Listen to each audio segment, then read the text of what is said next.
Hello.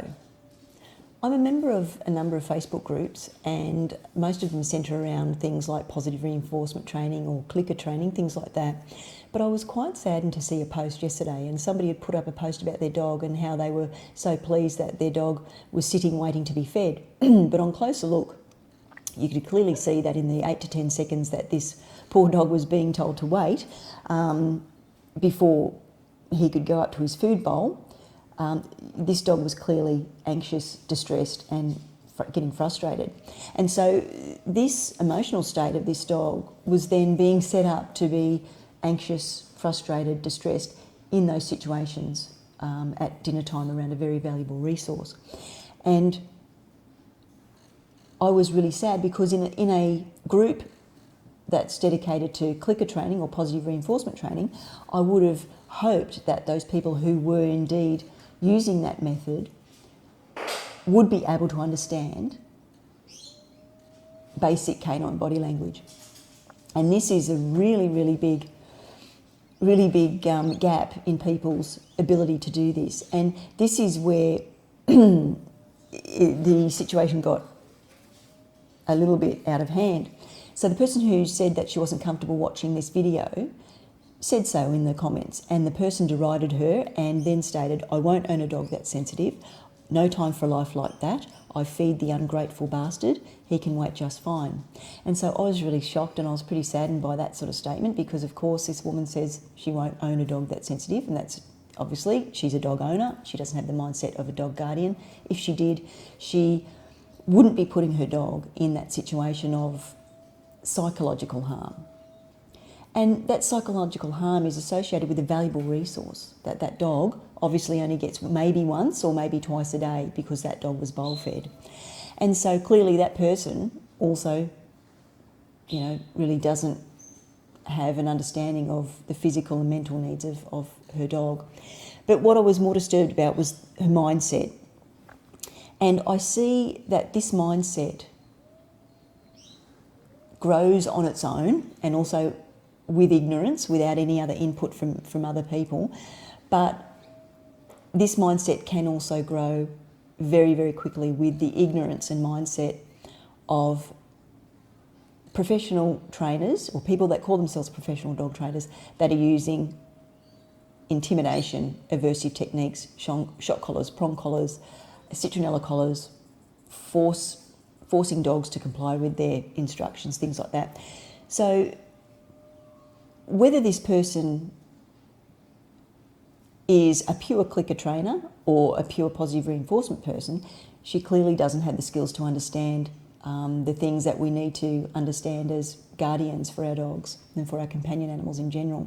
So that was a sad thing, and I was a bit shocked by her statement. But when I look back, am I really surprised? No, I can't be surprised, and I can't be surprised when we're living in a world where we don't have a dog training industry that's regulated. We don't have a world where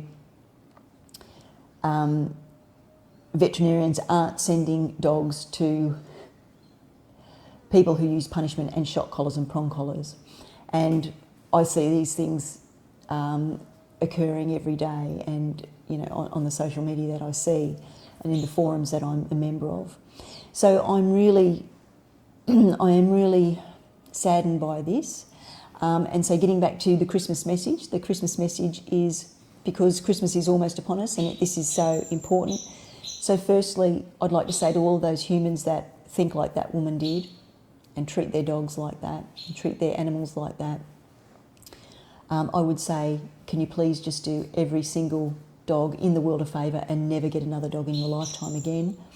And I'd probably want to say to all the people who call themselves professional dog trainers but haven't updated their skills, still use traditional methods, which is code for punishment, shock collars, prong collars, choke chains, forcing dogs against their will to comply, to obey.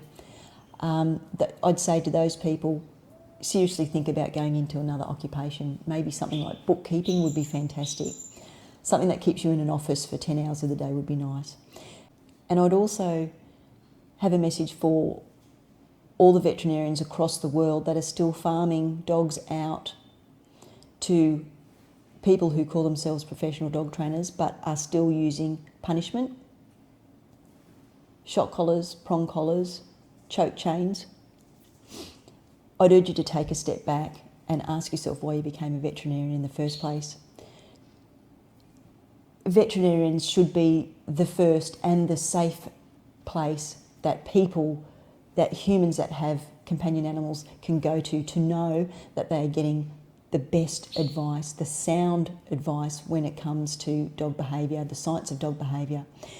So any veterinarians that are still espousing dominance, I would really urge you to ask yourself, are you really that safe haven and that safe first place that your clients can come to and know that they are getting the best information and the best care when it comes to the science of dog behaviour and dog training. But despite all the sad things that you can see on Facebook, and sometimes it can seem like there isn't any progress being made,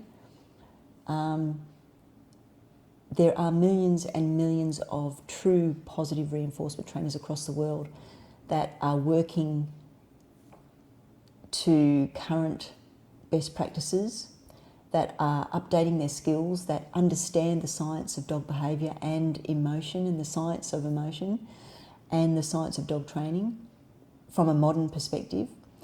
And so that's really exciting. And that's a nice message to finish on. We'll talk again soon.